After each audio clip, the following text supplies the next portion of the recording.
अस्सलाम वालेकुम बच्चों, आज हम चैप्टर नंबर 6 एक्सरसाइज 6.4 का क्वेश्चन नंबर 2 से 5 तक क्वेश्चन डिस्कस करेंगे इस वीडियो में। तो हम क्वेश्चन नंबर 2 से स्टार्ट करते हैं। बच्चों, इस क्वेश्चन में आपको ये क्वेश्चन दिया गया है x cos theta plus y sine theta is equal to m, x sine theta minus y cos theta is equal to n, और प्रूव आपने ये रिलेशन करना है x square plus y square is equal to m square plus n square. तो आपने यहाँ बच्चों याद रखना है कि ये जो दो इक्वेशंस हमें गिवन हैं, इनके अंदर हमने ऐसा रिलेशन बनाना है कि ये वैल्यू हमारे पास आ जाए। अगर आप राइट साइड पे देखें यहाँ पर, तो यहाँ मुझे नज़र आ रहा है m square plus n square. इसका मतलब है यहाँ से मुझे पता चल रहा है कि मैं अपनी फर्स्ट और सेकंड इक्वेशन का पहले तो स्क्वायर लूँगी ताकि यहाँ पे एम स्क्वायर बन जाए और फिर एन स्क्वायर, और फिर इनको मैं ऐड कर लूँगी आपस में। तो इसका सॉल्यूशन स्टार्ट करते हैं। सबसे पहले हम इक्वेशन 1 और 2 की स्क्वेयरिंग करेंगे।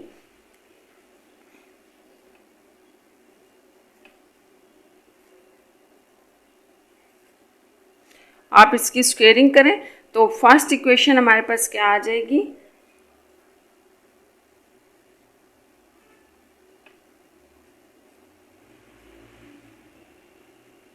ऐसे ये आपके पास होल स्क्वायर बच्चों बनेगा, क्योंकि दो वैल्यूज़ आपस में ऐड हो रही थी तो ऊपर होल स्क्वायर बन जाएगा। जैसे आपके पास ये इस तरह से होता है, अगर दो वैल्यूज़ प्लस हो रही हैं या माइनस, उनके ऊपर अगर स्क्वेयरिंग करनी हो तो वो होल स्क्वायर बनेगा। और इसी तरह ये आपके पास आगे फार्मूला होता है, ओपन हो जाता है a square plus 2ab plus b square, और माइनस का बच्चों आपके पास होता है a square minus 2ab plus b square. ये हम आगे इन दोनों इक्वेशंस को ओपन करेंगे तो ये आ जाएगा। इसी तरह से ये नेक्स्ट सेकंड इक्वेशन आपके पास आ जाएगी x sine theta minus y cos theta whole square is equals to n square. अब जैसे कि मैंने आपको बताया था कि जो हमने प्रूव करना है उसमें m square plus n square है, तो हम ये जो हमारे पास न्यू इक्वेशंस आ गई हैं 4 और 5, इनको हम अब ऐड कर लेते हैं।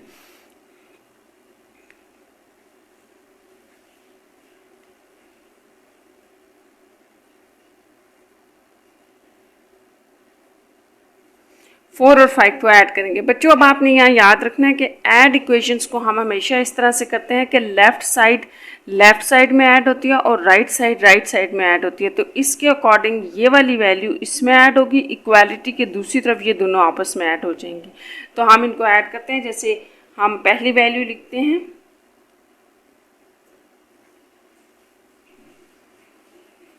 होल स्क्वायर, अब ये ऐड हो रहा है x sine theta minus y cos theta के होल स्क्वायर में, जबकि राइट साइड पर आपके पास m square plus n square आ जाएगा। अब मैंने आपको जैसे कि यहाँ पर बच्चों बताया कि ए प्लस बी का होल स्क्वायर और a माइनस बी का होल स्क्वायर हमने फार्मूला ओपन करना है। तो यहाँ पर ये अगर हम इसको a समझ लें और इसको b, तो ये हमारे पास a प्लस बी का होल स्क्वायर है, जबकि ये a माइनस बी का होल स्क्वायर है। तो इसको उन फार्मूला से ओपन करने से हमारे पास ये एक और चीज़ आप बच्चों देख लो, जैसे अगर x cos थीटा का होल स्क्वायर होगा तो वो हमारे पास अलग अलग दोनों के ऊपर अप्लाई हो जाएगा, यानी कि x square cos square theta, इस तरह से ये आ जाएगा। इस तरह से यहाँ पे ये 4 वैल्यूज़ के ऊपर इसी तरह से अप्लाई हो जाएगा। इस तरह ये आपके पास value x square cos square theta plus 2ab में ये x y cos theta sine theta plus b square, यानी कि सेकेंड वैल्यू के स्क्वायर में y square sine square theta आ जाएगा।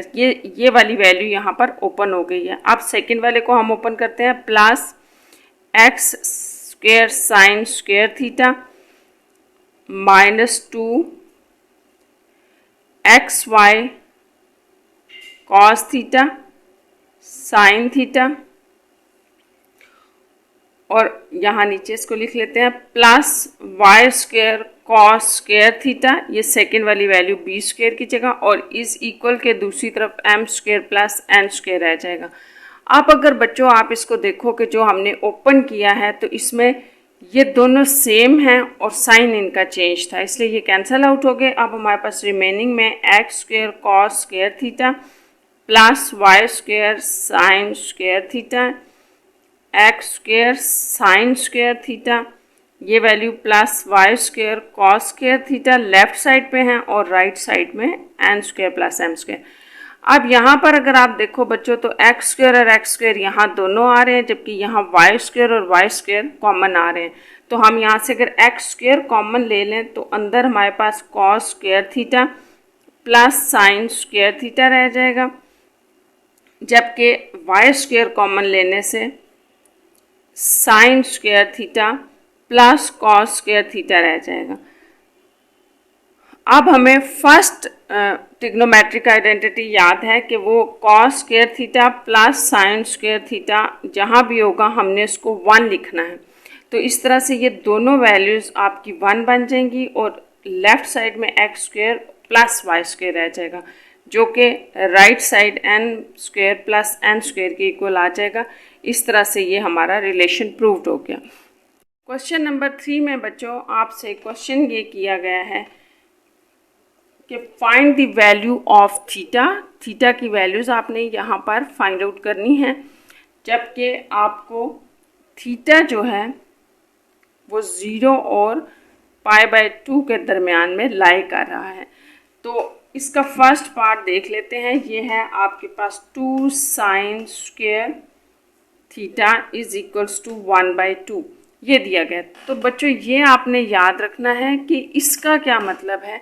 तो इसका मतलब ये है कि 0 से π/2 के बिटवीन अगर लाई कर रहा है तो हमारा थीटा फर्स्ट क्वाड्रेंट में है, फर्स्ट क्वाड्रेंट में है और फर्स्ट क्वाड्रेंट के अकॉर्डिंग हमने इन वैल्यूज़ में थीटा फाइंड आउट करना है।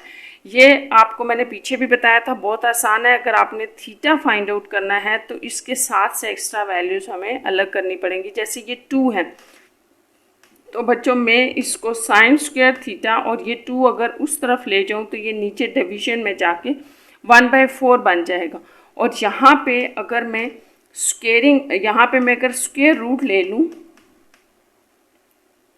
अगर आप दोनों तरफ स्क्वायर रूट लेंगे तो आपके पास साइन थीटा अपना रूट कैंसिल कर देगा, जबकि इस तरफ 2 प्लस माइनस में, क्योंकि 4 का रूट 2 होता है तो ये प्लस माइनस में आपके पास आ जाता है, 1/2 आ गया। अब ये चीज़ जो आपको दी गई है फर्स्ट क्वाड्रेंट, ये यहाँ यूज़ होगा। फर्स्ट क्वाड्रेंट में हम यहाँ लिखेंगे theta lies in first quadrant. अगर हमारा थीटा फर्स्ट क्वाड्रेंट में है तो इसका मतलब है कि सिर्फ साइन की पॉजिटिव वैल्यू हम कंसीडर करेंगे, जबकि नेगेटिव को निगलेक्ट कर देंगे। इस तरह से साइन थीटा की वैल्यू सिर्फ 1/2 आ जाएगी। फर्स्ट क्वाड्रेंट में साइन की पॉजिटिव वैल्यू होती है और यहाँ से अगर आपने थीटा फाइंड आउट करना है तो आप साइन इनवर्स 1/2 करें। तो इस तरह से ये हमारे पास 30 डिग्री आ जाएगा एंगल, जो कि फर्स्ट क्वाड्रेंट में लाई कर रहा है। इसी का सेकंड पार्ट बच्चों देखें, tan थीटा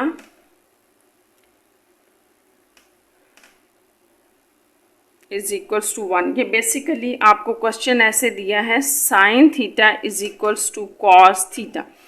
तो बच्चों ये आपका क्वेश्चन है, sine theta is equals to cos theta. अब यहाँ पर आपको एक थीटा चूँकि फाइंड आउट करना है, तो थीटा फाइंड आउट करने के लिए आपने ये याद रखना है कि हमने 2 ट्रिग्नोमेट्रिक रेशियोज हों या 3 हों, हमने उनको एक में पहले कन्वर्ट करना है, फिर हम थीटा इजीली फाइंड करेंगे। तो यहाँ से मैंने इसको sine theta divided by cos theta क्यों है, क्योंकि ये इक्वल के उधर था, यहाँ पर आके ये डिवीजन में चला जाएगा, जबकि वहाँ पर से 1 बच जाएगा। इस तरह ये sine over cos is equal to 1 जो है वो tan theta is equal to 1 बन जाएगा, जिसको मैंने यहाँ tan theta is equal to 1 लिखा है। अब हमने चूँकि थीटा फाइंड आउट करना है तो थीटा आपके पास आ जाएगा tan इनवर्स 1, और जब आप इसको कैलकुलेटर पे tan इनवर्स 1 लिखेंगे तो थीटा आपके पास 45 डिग्री आ जाएगा। इसी का थर्ड पार्ट डिस्कस कर लेते हैं। थर्ड पार्ट में आपको second square theta -2 tan square theta is equals to 0 दिया गया है। अभी जैसे बच्चों मैंने आपको सेकेंड पार्ट में बताया था कि आपके पास अगर 2 या 2 से ज़्यादा ट्रिग्नोमेट्रिक रेशियोज़ होंगी तो आपने उन्हें पहले एक में कन्वर्ट करना है, फिर थीटा फाइंड आउट करना है। तो यहाँ पर भी मैं एक ट्रिग्नोमेट्रिक रेशियो यूज़ करने लगी हूँ। जैसे हमारे पास एक ट्रिग्नोमेट्रिक आइडेंटिटी थी कि 1 + tan square theta is equals to second square theta होता है। तो इसको हम यहाँ यूज़ करके अगर मैं सेकेंड की जगह ये लिख दूँ 1 प्लस इसकी जगह हम वैल्यू लगा दें 1 + tan स्क्वायर थीटा और देन -2 tan स्क्वायर थीटा। इस तरह से पूरी इक्वेशन हमारे पास tan में आ गई है। अब ये आपके पास सॉल्व हो जाएगा। जैसे ये 1 है तो ये दोनों सॉल्व होकर -1 tan स्क्वायर थीटा दे देंगे। जैसे आप -2 + 1 को -1 लिखते हैं तो यहाँ tan स्क्वायर थीटा हो और tan स्क्वायर थीटा, तो ये tan स्क्वायर थीटा यहाँ आ जाएगा और ये -1 ये इस तरह से आ गया। अब मुझे चूँकि tan की वैल्यू निकालनी है तो tan को साइड पे ले जाते हैं थीटा। अब tan स्क्वायर 1 है तो आप इसको यूँ भी लिख सकते हैं tan square theta is equal to 1 और इसका रूट लेने से आप जब इसका स्क्वायर रूट लेंगे तो आपके पास आ जाएगा tan theta is equal to +-1 और एज आपका थीटा बच्चों लाई कर रहा है, theta lies in first quadrant. ये हमें स्टार्ट में इंफॉर्मेशन दी गई है तो इसका मतलब है कि tan फर्स्ट क्वाड्रेंट में 1 होता है, +1 प्लस वैल्यू होती है तो हम इसकी +1 वैल्यू लेंगे, यानी कि पॉजिटिव होता है तो प्लस वैल्यू ले लिया। इस तरह से जब आपके पास थीटा आपने लेना है तो ये tan इनवर्स 1 हो जाएगा जो कि 45 डिग्री होगा। ये आप कैलकुलेटर के ऊपर tan इनवर्स 1 करेंगे। इसको मैंने बच्चों पहले भी बताया था कि आपने इनवर्स लगाना है तो आप पहले शिफ्ट बटन दबाएंगे, फिर इसके बाद आप tan थीटा का दबाएं तो वो tan इनवर्स आ जाएगा और tan इनवर्स आगे ब्रैकेट में आप 1 लिख दें तो 45 डिग्री आ जाएगा। इस तरह से ये एंगल आप फाइंड आउट कर लेंगे। अब नेक्स्ट बच्चों हम क्वेश्चन नंबर 4 की तरफ चलते हैं। तो क्वेश्चन नंबर 4 में आपसे ये क्वेश्चन किया गया है कि solve the following right angle triangle. Right angle triangle आपको फाइंड आउट करने के लिए दी गई हैं, जिसमें कुछ इन्फॉर्मेशन आपको दी गई है और कुछ आपसे मांगी गई है कि ये फाइंड आउट करनी है। जैसे इसके फर्स्ट पार्ट में हम देख सकते हैं कि आपको एक ट्राइंगल ABC दी है जिसमें एंगल C 90 डिग्री का है, स्मॉल a 4 सेंटीमीटर और स्मॉल c 4√2 सेंटीमीटर है। तो क्वेश्चन चूँकि ये है सॉल्व राइट ट्राइंगल तो आप एक राइट ट्राइंगल बनाएं। जैसे इस राइट ट्राइंगल में अब आपको ये इस इंफॉर्मेशन के मुताबिक आपने बनानी है, यानी कि एंगल C को आपने 90 कहना है तो मैं इसको C कहूँगी। अब A और B आप यहाँ पर अपनी मर्ज़ी से रख सकते हैं, आप इसको A और B कह सकते हैं या आप इसको B और A भी कह सकते हैं।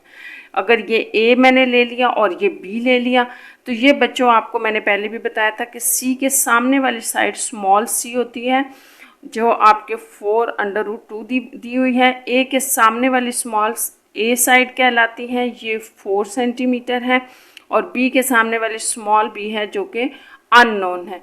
ये हमने फाइंड आउट करनी है। और इसी तरह से चूँकि पूरी ट्राइंगल एक राइट ट्राइंगल के अंदर आपके पास 6 डिफरेंट चीज़ें हैं, मतलब 6 इस तरह से कि 3 साइड्स हैं, 3 साइड्स होती हैं आपके पास और 3 ही एंगल्स हैं।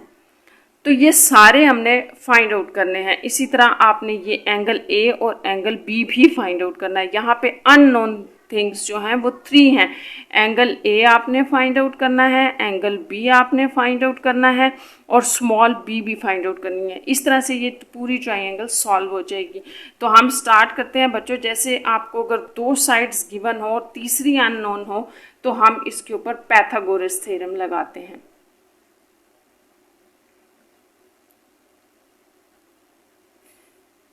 पैथागोरियन थ्योरम जैसे कि आपको पता है हाइपोटेन्यूज का स्क्वायर इज इक्वल्स टू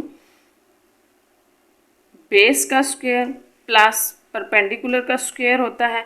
तो यहाँ पर अगर हम इसको यूज़ करें तो हाइपोटेन्यूज मेरा c स्क्वायर था, यानी कि 4√2 का स्क्वायर आ जाएगा। बेस मेरे पास स्मॉल b है जो कि मुझे फाइंड आउट करनी है, और परपेंडिकुलर हमारे पास 4 है जिसका स्क्वायर है।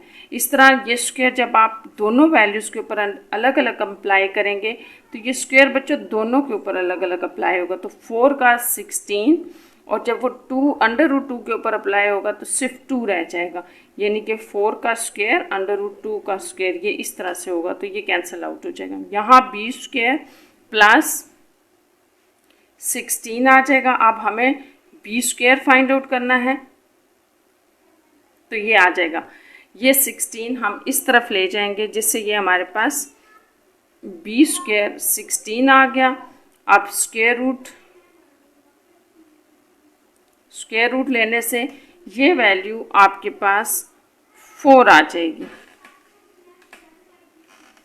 b। इस तरह आपके पास ये 4 सेंटीमीटर, इसको आप ऐसे भी लिख सकते हैं, 4 सेंटीमीटर आ गए। अब एंगल हमने फाइंड आउट करने हैं, तो बच्चों एंगल के लिए हमने यहाँ पर चूँकि हमारे पास 2 एंगल अननोन हैं तो हम कोई भी ट्रिग्नोमेट्रिक फंक्शन यहाँ यूज़ कर सकते हैं। ट्रिग्नोमेट्रिक रेशियोज़ में आपके पास होता है जैसे साइन थीटा आपके पास है perpendicular over hypotenuse, cos theta आपके पास होता है बेस ओवर हाइपोटेन्यूज, और टेन थीटा आपके पास है परपेंडिकुलर ओवर बेस। तो यहाँ पे मैं टेन थीटा यूज़ कर रही हूँ, यानी कि अगर मैं टेन यूज़ कर रही हूँ तो एंगल ए है, यानी कि ये जो थीटा है इसको मैंने एंगल ए लिया है। तो इस तरह से टेन एंगल ए मेरे पास क्या होगा, परपेंडिकुलर ओवर बेस, जो कि परपेंडिकुलर आपके पास 4 था और बेस भी 4 हमने अभी निकाल ली है ये। तो ये यहाँ पे डालने से आपके पास टेन एंगल ए जो है वो 1 आ जाएगा, और इस तरह से एंगल ए आपके पास tan inverse 1 which is equals to 45 degree. जब आपके पास एंगल ए आ गया है बच्चों, तो अब हमने इसको सम, आपने पढ़ा होगा sum of 3 angles of triangle is equal to 180। आपने पढ़ा होगा कि sum of 3 angles of a triangle is always equals to 180, ये होता है। तो फिर एंगल ए आपके पास 45 डिग्री आ चुका है, एंगल बी आपने फाइंड आउट करना है, इसको एज इट इज़ लिखते हैं, प्लस एंगल सी जो कि आपको 90 गिवन था इज इक्वल्स टू 180। इस तरह से आपके पास जो एंगल बी आएगा वो 180, 90 में ये हम प्लस 45 कर रहे हैं, 90 प्लस 45 135 होता है, तो इसको हम उधर ले जाके माइनस करेंगे जिससे आपके पास एंगल बी जो है वो 45 डिग्री आ जाएगा। इस तरह से हमने तमाम अननोन साइड और एंगल्स बच्चों फाइंड आउट कर लिए हैं। तो अब हम चलते हैं इसके सेकेंड पार्ट की तरफ। सेकेंड पार्ट में बच्चों आपको एक ट्राइंगल पी आर क्यू दी गई है जिसमें एंगल Q 90 डिग्री है, एंगल P 60 डिग्री, और PQ साइड जो है वो 4√3 सेंटीमीटर दी गई है। तो अब हम इसकी भी एक ट्राइंगल बना लेते हैं, राइट ट्राइंगल। यहाँ पे PRQ है तो हमने Q एंगल 90 पे लेना है, अगर ये 90 है तो ये Q है, और यहाँ पे मैं इसको P और R ले लेती हूँ। अब हमारे पास एंगल P भी दिया गया है जो कि 60 डिग्री है, और इस तरह से बच्चों अब आपके पास 3 एंगल्स, यानी कि एंगल Q आपको 90 दिया गया है, एंगल P भी हमें गिवन है 60, और एंगल R हम फाइंड आउट कर सकते हैं। तो यहाँ पे पहले अब हम सम ऑफ 3 एंगल्स वाला फार्मूला लगाएंगे, जैसे आप कहते हैं sum of 3 angles is equals to 180। अब यहाँ हम ये पहले ही लगाएंगे, तो Q हमारे पास 90 डिग्री है, प्लस P 60 डिग्री है, प्लस R हमने फाइंड आउट करना है, ये 180 है। इस तरह से ये एंगल R आपका 180 माइनस 150 डिग्री होगा और इस तरह से ये आपके पास आ जाएगा 30 डिग्री, यानी कि थर्ड एंगल हमने फाइंड आउट कर लिया है। अब बच्चों हम साइड्स की तरफ आते हैं, तो आप फिगर में देखें और गिवन डेटा को देखें तो पी क्यू यानी कि पी क्यू आपको 4√3 दिया गया है, जबकि आर क्यू भी अननोन है और आर पी भी अननोन है। तो इसका मतलब ये हुआ कि हम पैथागोरियन तो नहीं लगा सकते। पैथागोरियन आप उस वक्त लगाते हो जब आपके पास 2 साइड्स होती हैं, थर्ड अननोन होती है। तो यहाँ पर हम tan लगाएंगे, tan angle P is equals to आपके पास होता है परपेंडिकुलर ओवर बेस। तो यहाँ पर आपके पास बच्चों जो परपेंडिकुलर है वो अननोन है, यानी कि आर क्यू अननोन है। बेस आपके पास पी क्यू है जो कि 4√3 है। इसको यूज़ करते हुए अब आपके पास जो बच्चों ये tan एंगल P जो था, P चूँकि आपको 60 डिग्री दिया है तो हम यहाँ 60 लिखेंगे और आर क्यू हमारे लिए अननोन है, ये इस तरह से आ जाएगा। ये P आपको 60 दिया हुआ था, ये आ गया। अब tan 60 की वैल्यू आपको मालूम है कि हमारे पास √3 होती है कैलकुलेटर से, अगर आप इसको देख लें तो ये और ये वैल्यू आपके पास वहाँ मल्टीप्लाई हो जाएगी इस वैल्यू के साथ, इस तरह आपके पास आर क्यू आ जाएगा। अब ये 4 और √3 और √3 का आंसर 3 होता है, दोनों ने रूट कैंसिल कर दिया। ये आर क्यू इस तरह आपके पास आर क्यू की वैल्यू 12 आ जाएगी, यानी कि 12 सेंटीमीटर आ जाएगी। ये आपके पास इसकी सेकंड जो लेंथ है वो फाइंड आउट हो गई है। अब बच्चों अब हम इसके ऊपर पैथागोरियन लगा सकते हैं।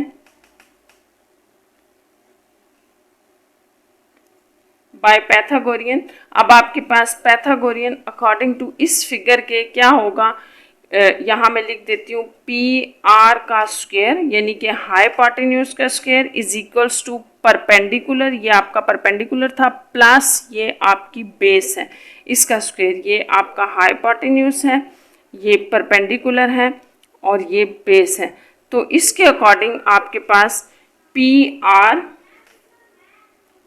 का स्क्वायर आर क्यू का स्क्वायर प्लस पी क्यू का स्क्वायर है।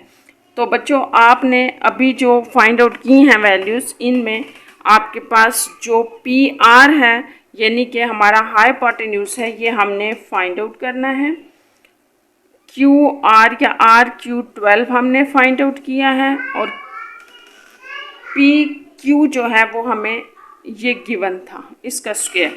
इस तरह से ये वैल्यूज़ आपके पास 144 स्क्वायर आ जाएगा, प्लस यहाँ पर 4 का स्क्वायर 16 × 3 और इस सारे को अगर आप कैलकुलेटर पे सॉल्व कर लें तो ये 192 आपके पास आ जाएगा। स्क्वायर है दोनों तरफ, आपने के पास स्क्वायर है चूँकि, तो आपने दोनों तरफ रूट लेना है बच्चों, जिससे आपके पास P R square equal to 192 है। तो हम यहाँ पे जब रूट लेंगे तो ये हमारे पास पी आर ऐसे आ जाएगा, ये होल स्क्वायर है, ये कटिंग हो जाएगी और इस तरह पी आर जो है इसका हम इस तरह से, यहाँ पे आप बच्चे इसको कैलकुलेटर से भी कर सकते हैं, लेकिन आप इसको प्राइम फैक्टराइजेशन से भी कर सकते हैं। तो ये आपके पास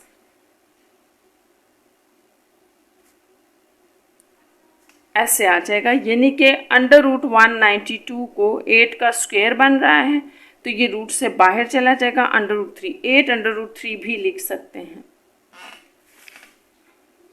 सेंटीमीटर। आपकी थर्ड साइड भी फाइंड आउट हो गई। अब हम इसी के पार्ट नंबर 3 पे चलते हैं। 3 पार्ट और 4 ये दोनों सेम हैं बच्चों, तो मैं आपको इसका पार्ट नंबर 4 करवा देती हूँ, थर्ड आप इजीली कर लेंगे। फोर्थ पार्ट में आपको एक ट्राइंगल एक्स वाई जी दी गई है, जिसमें एंगल एक्स जो है वो 90 डिग्री का है और वाई जी जो है वो 16 मीटर और एक्स जी 8 मीटर दिया गया है। तो इसमें भी बच्चों आपने ट्राइंगल बनानी है और x जो है वो 90 डिग्री का होगा, ये 90 डिग्री का होगा x, और बाकी आप इसको y और z रख लें। अब इस फिगर के अकॉर्डिंग आपको टू साइड्स दी गई हैं। थर्ड निकालने के लिए हम यहाँ पैथागोरन लगाएंगे पहले। तो पैथागोरियन से आपके पास हाइपोटेन्यूज का स्क्वायर इक्वल आ जाएगा बेस का स्क्वायर जो कि yx है प्लस zx का स्क्वायर। yx आपने बच्चों फाइंड आउट करना है, जबकि zx आपको दिया हुआ है 8 का स्क्वायर। इस तरह से ये आपके पास आ जाएगा 256 minus 64 is equal to yx का स्क्वायर। इनको सॉल्व करने से ये 192 आ जाएगा। इसको मैंने अभी भी ऊपर बताया था आपको कि जब आप स्क्वायर रूट लेते हैं तो ये आपके पास 8√3 आ जाएगा, और yx ये आपके पास इसकी थर्ड साइड आ गई। जबकि एंगल आपने जो फाइंड आउट करने हैं तो उसके लिए जैसे मैं यहाँ पे इस एंगल को y को सपोज करूँ अगर, तो मेरे पास tan एंगल y जो है बच्चों ये इक्वल होगा परपेंडिकुलर, यानी कि जो आपके पास tan एंगल y है वो परपेंडिकुलर ओवर बेस होता है। तो यहाँ पर आपके पास जो परपेंडिकुलर है यानी कि zx divided by y x आएगा। इस तरह zx की वैल्यू जो है वो 8 है, और आपने yx की वैल्यू जो है वो 8 यहाँ पर निकाली है, 8√3 निकालिए। इस तरह ये कैंसिल आउट होके 1/√3 आ जाएगा। tan एंगल y आपके पास 1/√3 है। ये आपको मालूम है कि आपके पास ये टेबल से वैल्यू अगर आप देखें तो ये 30 डिग्री के ऊपर वैल्यू होती है इसकी। दूसरी लफ्ज़ों में आप एंगल y को इक्वल ले सकते हैं tan इनवर्स 1/√3 कैलकुलेटर पे लेने से 30 डिग्री आ जाएगा। अब बच्चों इसका एक सिर्फ एंगल रह गया है और वो एंगल z है। वो एंगल z आप सम ऑफ एंगल से फाइंड आउट कर सकते हैं। जैसे आप कहते हैं सम ऑफ 3 एंगल्स, वो आपके पास आ जाएगा angle y plus angle z plus angle x is equal to 180। Angle y आपके पास फाइंड आउट हो चुका है जो कि 30 डिग्री था। z हमने फाइंड आउट करना है, ये 90 डिग्री है 180। और अब इनको अगर आप ऐड करके दूसरी तरफ ले जाएं तो ये 180 माइनस 120 डिग्री होगा। इस तरह से एंगल z आपके पास 60 डिग्री आ जाए। अब इसका आप फिफ्थ पार्ट देखें। इसमें आपको एक ट्राइंगल LMN दी गई है जिसमें LM 10 सेंटीमीटर, MN 8 सेंटीमीटर और NL 6 सेंटीमीटर है। अब बच्चों अगर हम एक राइट ट्राइंगल ले रहे हैं LMN, ये अब हम अपनी मर्ज़ी से नाम लेंगे क्योंकि यहाँ पे हमें बताया नहीं गया है कि कौन सा एंगल राइट है, तो हमने इसको इस तरह से ले लिया। साइड्स दी गई हैं LM 10 है, MN 8 और NL जो है वो 6 है। तीनों साइड्स नॉन है, जबकि एंगल एक 90 का है सिर्फ, क्योंकि ये राइट ट्राइंगल है। तो आपने L और N यानी कि एंगल L फाइंड आउट करना है और एंगल N फाइंड आउट करना है। तो ये दो एंगल करने के लिए अब चूँकि हमारे पास साइड्स हैं तो बच्चों यहाँ पे हम tan एंगल L ले लेंगे जो कि आपके पास होता है परपेंडिकुलर ओवर बेस। तो यहाँ परपेंडिकुलर 8 है और बेस 10। इस तरह से tan एंगल L जो है वो आपके पास आ जाएगा 8/10, जो कि एंगल L आ जाएगा tan इनवर्स 8/10। अगर आप इसको कैलकुलेटर पे tan इनवर्स 8/10 करेंगे तो ये वैल्यू आपके पास 37 आ जाएगी ऑलमोस्ट L। और अब आप सम ऑफ द एंगल्स के साथ थर्ड एंगल फाइंड आउट कर सकते हैं, sum of the angles of triangle. तो यहाँ पे angle L plus angle N plus angle M is equal to 180 है। L आपने फाइंड आउट कर लिया है, ये 37 डिग्री था। N हमने फाइंड आउट करना है, जबकि M को हमने 90 लिया हुआ है। तो इस तरह से बच्चों एंगल N जो है वो आपके पास 180 माइनस 90 माइनस 37 आ जाएगा, और 180 में से ये दोनों एंगल माइनस करने से ये 53 आ जाएगा। ये आपका थर्ड एंगल फाइंड आउट हो गया है। एक्सरसाइज 6.4 के क्वेश्चन नंबर 5 लास्ट क्वेश्चन की तरफ आते हैं, जो कि आपको दिया हुआ है x is equal to r cos theta sine beta, y is equal to r cos theta cos beta, और z is equal to r sine alpha दिया है। मैंने इन तीनों इक्वेशंस को नाम दिया है बच्चों, और इनकी स्क्वेयरिंग कर दी है। स्क्वेयरिंग आपने तीनों इक्वेशंस की करनी है अलग अलग। यहाँ पे स्क्वेयरिंग से ये इस तरह से आ जाएगा, ये मैंने आपको बताया था। बेसिकली ये होल स्क्वेयर होता है, जो कि हर वैल्यू के ऊपर अलग अलग अप्लाई हो जाता है। ये सेकंड वैल्यू का स्क्वेयर ले लिया, ये थर्ड का। अब आपसे ये पूछा गया है कि आपने फाइंड करनी है value x square plus y square plus z square की। तो इससे ये लग रहा है कि हमारे पास जो ये न्यू इक्वेशंस आई हैं इनको हमने ऐड करना है। जैसे अगर ये 4 है, ये 5 और ये 6 है, तो हम ये कर रहे हैं एडिंग 4, 5 एंड 6। तीनों इक्वेशंस को आप ऐड इस तरह से करेंगे कि लेफ्ट साइड्स आपस में ऐड होंगी और राइट आपस में ऐड होंगी।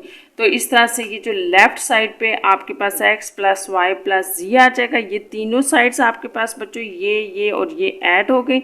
और राइट साइड पे जब ऐड करेंगे तो r square cos square alpha sine square beta plus r square cos square alpha cos square beta और plus r square sine square alpha आ जाएंगी। अब इसके अंदर अगर आप बच्चों देखो तो आर स्क्वेयर कॉमन है, जिसको मैंने बाहर लिख लिया। तो आपके पास cos square alpha sine square beta plus cos square alpha cos square beta और प्लस साइन स्क्वेयर अल्फा रह गए हैं। तो यहाँ से बच्चों आपने याद रखना है कि जो आपने इन वैल्यूज़ को सॉल्व करना है या इनको ओपन करना है, तो इसमें मुझे यहाँ नज़र आ रहा है साइन अल्फ़ा। तो साइन अल्फ़ा अगर आ रहा है तो मैं सिर्फ इन दोनों को ओपन करूँगी, तो साइन अल्फ़ा नज़र आ रहा है तो मैं यहाँ पर कॉस अल्फ़ा वाली वैल्यूज़ को ओपन नहीं करूँगी। मैं यहाँ पे सिर्फ साइन स्क्वायर बीटा वाली वैल्यू को ओपन कर रही हूँ। तो ये मेरे पास आ जाएगा कॉस स्क्वायर अल्फ़ा और साइन स्क्वायर बीटा को आपको बच्चों पता है कि एक ट्रिग्नोमेट्रिक आइडेंटिटी से हमें पता है कि sine square beta 1 minus cos square beta के इक्वल होगा। और यहाँ पर आपने प्लस कॉस स्क्वायर अल्फ़ा और कॉस स्क्वायर बीटा को एज इट इज़, ये बाकी सारा आपके पास एज इट इज़ आ जाएगा। ये आपने आइडेंटिटी यूज़ की है sine square beta plus cos square beta is equals to 1 जो होता है वहाँ से। अब बच्चों यहाँ से आप इसको अगर अंदर अप्लाई कर दें तो कॉस स्क्वायर अल्फ़ा यानी कि ये यहाँ मल्टीप्लाई हो गया, नेक्स्ट में मल्टीप्लाई होगा तो माइनस कॉस स्क्वायर अल्फ़ा और cos square beta as it is आ जाएंगे। जबकि ये पहले की वैल्यू लिखी हुई है कॉस स्क्वायर अल्फ़ा और cos square beta plus sine square alpha है। तो आप बच्चों देखो ये और ये वैल्यू आपस में सेम थी, डिफरेंट साइन था, कैंसिल होगी।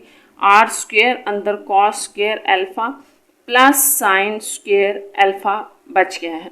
अब ये भी कैंसिल आउट हो सकते हैं अगर मैं किसी एक को ओपन कर दूं। जैसे मैं कॉस स्क्वेयर के ऊपर अगर आइडेंटिटी बच्चों लगा रही हूँ तो आप देख सकते हैं इसको कि ये आपके पास r square into cos square के ऊपर अगर हम आइडेंटिटी लगाएं तो ये 1 माइनस साइन स्क्वेयर अल्फ़ा होगा।